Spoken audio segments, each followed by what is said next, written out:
Halo, jadi kita udah sampai nih di part akhir dari pembuatan dashboard kita nih teman-teman. Nah sebenarnya sih teman-teman tuh bisa ya berhenti di part yang sebelumnya, yaitu kalian kan udah belajar ya tentang building interactive dashboard. Tapi di bagian akhir ini setelah kita menyelesaikan dashboard kita udah membuat charts, membuat dashboard kita interaktif dan segala macem. Dan kita asumsikan bahwa dashboard kita ini udah digunakan. Ada satu hal yang cukup penting nih yang menurutku ini perlu disampaikan, yaitu tentang gimana sih cara untuk mengenerate insight dari suatu dashboard nih teman-teman.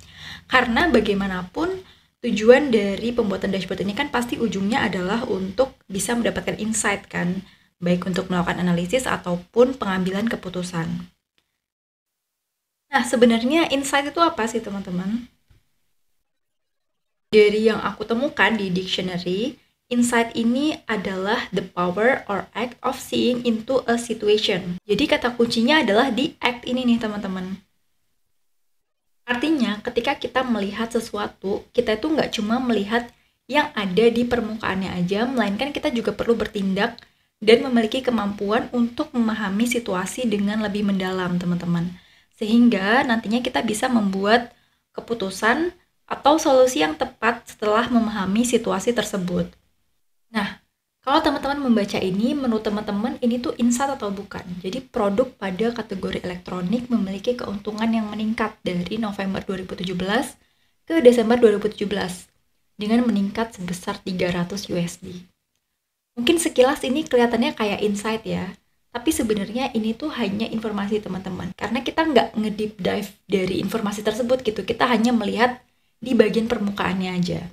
Nah, berikut adalah contoh insight. Jadi, ketika kita ngomongin insight, maka ada suatu tindakan yang bisa kita ambil dari situ dan memberikan kita pengetahuan yang lebih mendalam daripada sekedar kita mendapatkan informasi aja. Jadi di sini contohnya nih, dia ngasih tahu, oh ternyata kategori elektronik ini memiliki margin yang lebih tinggi tapi volume penjualan lebih rendah. Jadi, meningkatkan promosi untuk produk elektronik pada season tertentu itu bisa meningkatkan volume penjualan sekaligus bisa mempertahankan profit. Nah, kalau dengan seperti ini kan kita jadi bisa tahu ya next step yang akan kita lakukan selanjutnya seperti apa karena kita udah mendapatkan pengetahuan yang lebih baik lagi. Seperti itu ya, teman-teman. Nah, dashboard sendiri memiliki peran penting untuk mendapatkan suatu insight nih. Contohnya yang bisa kita ambil secara umum adalah untuk mengidentifikasi tren dan juga pola. Jadi, dengan adanya dashboard ya, kita ini akan lebih cepat untuk mengidentifikasi apa sih yang sebenarnya sedang terjadi dengan bisnis kita misalnya. Coba kita lihat ke dashboard Superstore kita ya. Contohnya di sini kan ada monthly trend nih teman-teman. Kalau teman-teman lihat di sini, kita bisa mengidentifikasi nih gimana sih pergerakan dari sales dari bulan ke bulan selama tahun 2017. Kalau kita lihat ternyata peningkatannya itu ada dari Q3 sampai ke Q4 nih teman-teman. Tapi ternyata ada suatu pergerakan yang lumayan aneh ya. Jadi di bulan November ke bulan Desember ini ternyata si teknologi dia menurun drastis nih teman-teman. Nah jadi hal-hal seperti itulah yang bisa kita lihat di dashboard. Dengan kita bisa lihat langsung seperti ini, apalagi kalau misalnya kita nanti punya dashboard yang real time gitu ya, kita jadi bisa mempersiapkan apa sih yang harus dilakukan terhadap bisnis kita. Kayak misalnya nih, oh kita tahu bahwa sales kita turun.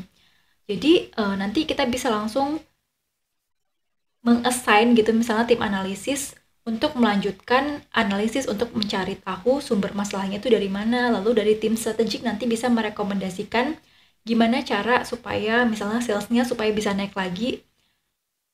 Dan apakah harus menambahkan promosi, menambahkan stok, dan sebagainya. Selain dari identifikasi tren dan pola, tadi kita udah sebut juga dia bisa mendeteksi masalah dan juga peluang yang pada akhirnya akan kita gunakan sebagai pengambilan keputusan ataupun perencanaan. Oke, sekarang kita masuk ke bagian study case. Jadi di study case ini kita akan berperan seolah-olah kita mau ngasih masukan nih ke orang yang ada di Superstore gitu. Nah, di sini study case-nya adalah Daniel adalah seorang strategis di Superstore. Di tahun 2018 mendatang, oke karena kita kan punya datanya tuh kan mentok sampai 2017 ya. Jadi kita anggap ya asumsi bahwa kita Kita masih di 2017 dan kita membutuhkan insight nih untuk bisnis kita di tahun 2018 mendatang gitu teman-teman. Nah, ia ingin menentukan produk mana sih yang sebaiknya diprioritaskan untuk diberikan penawaran lebih banyak. Saat ini ia berencana untuk memberikan penawaran untuk produk subkategori binders karena dinilai memiliki sales yang baik di 2017. Apakah keputusan tersebut sudah tepat untuk Daniel? Mari kita lihat ya teman-teman. Jadi tadi kan si Daniel ini mau memberikan penawaran lebih gitu ya untuk si produk binders. Coba kita filter dulu di bagian binders ya artinya.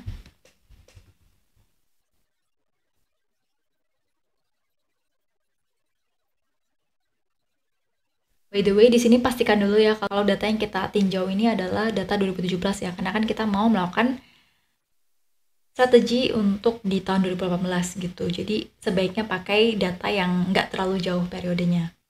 Nah, kita lihat dari total sales untuk binder, di sini dia menunjukkan tanda-tanda yang baik ya. Jadi total salesnya itu sebenarnya meningkat juga dibanding tahun sebelumnya, artinya dia ada peningkatan permintaan, jadi begitu pula untuk total ordernya. Tapi ternyata di sini profitnya itu turun gitu dibandingkan tahun sebelumnya. Gitu juga untuk profit marginnya, dia mengalami penurunan, bahkan penurunannya cukup tinggi ya dibandingkan dengan tahun lalu. Nah, lalu kalau kita lihat berdasarkan monthly trendnya nih teman-teman, ternyata si produk binders ini untuk di first half ini first half year ya maksudnya, di first half year ini dia tidak terlalu tinggi teman-teman. Justru dia tingginya ini di bulan Agustus teman-teman. Nah, ini sangat masuk akal sebenarnya karena kan pembelian binders itu kan biasanya kan untuk kayak orang-orang yang memulai ajaran baru gitu ya. Sedangkan memang ajaran baru itu tuh memang umumnya tuh di bulan-bulan kayak Agustus. Jadi ada kemungkinan bahwa di awal tahun gitu memang agak sepi nih peminatnya. Kalau kita lihat persebaran profitnya secara umum dia masih paling banyak memang dia di medium profit, lalu ada beberapa juga ternyata yang loss nih teman-teman. Nah, sekarang kita coba lihat mau bandingin nih si binder sama beberapa subkategori yang lain ya untuk kategori yang sama. Jadi binders ini kan di kategori office supplies. Tapi kita mau coba nih bandingin sama subkategori yang lain.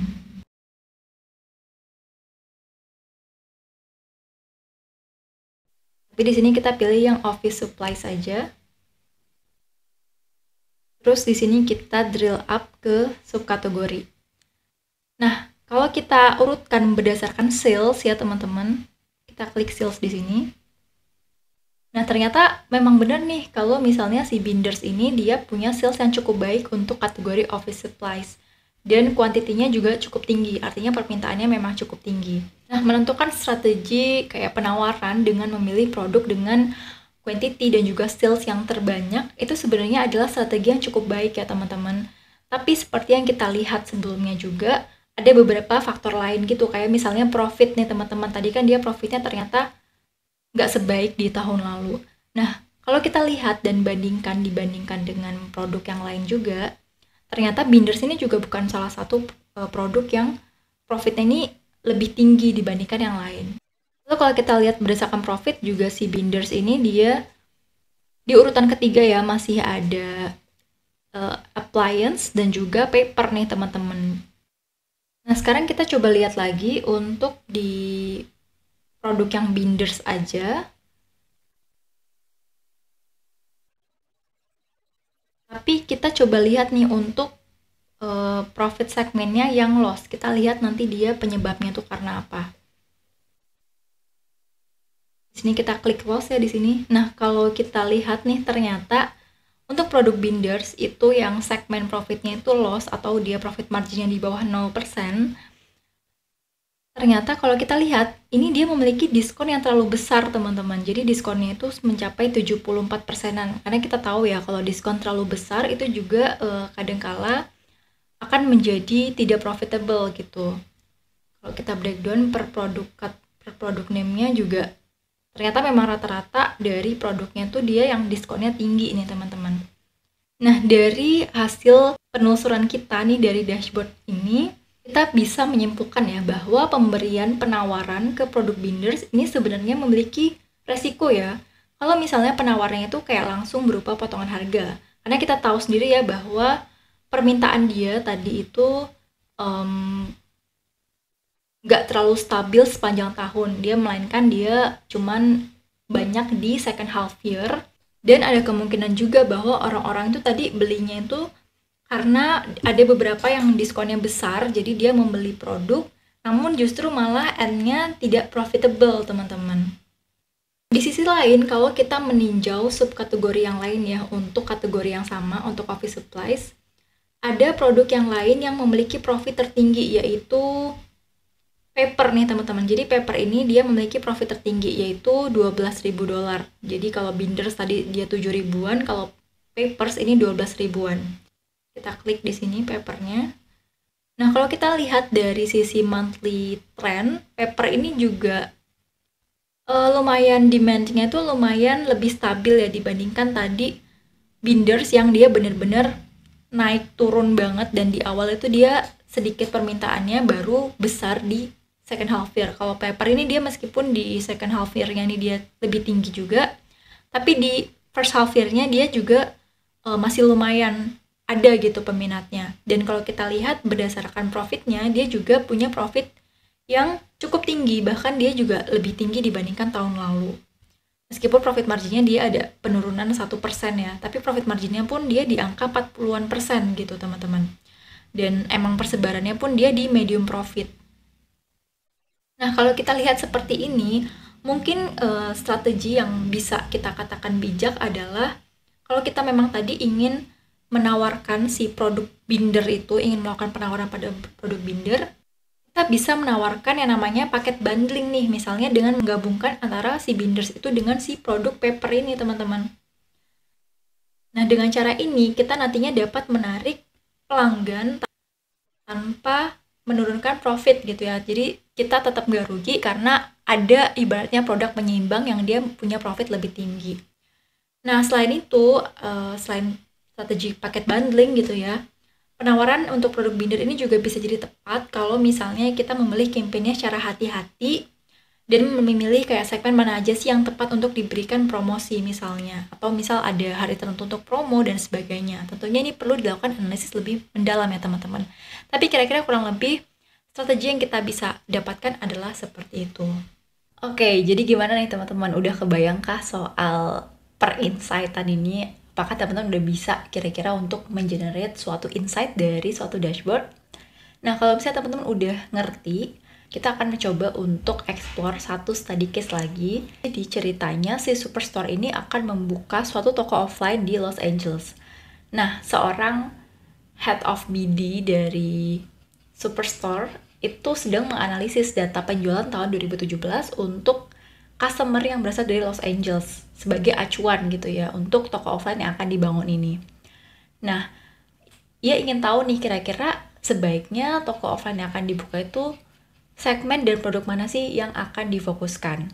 Nah, untuk yang study case kali ini aku membebaskan teman-teman untuk explore dan mencari insight yang kira-kira bisa diberikan kepada si Lia ini selaku head of BD supaya si toko offline di Los Angeles ini bisa menjadi toko yang punya segmen pasar tertentu gitu. Jadi punya fondasi pasar yang kuat gitu lah, bisa menguasai market di sana.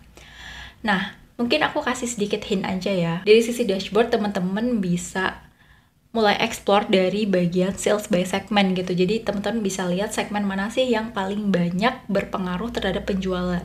Nah, dari situ baru teman-teman bisa breakdown kayak per segmen itu kira-kira mereka suka kategori apa atau suka produk apa dan sebagainya.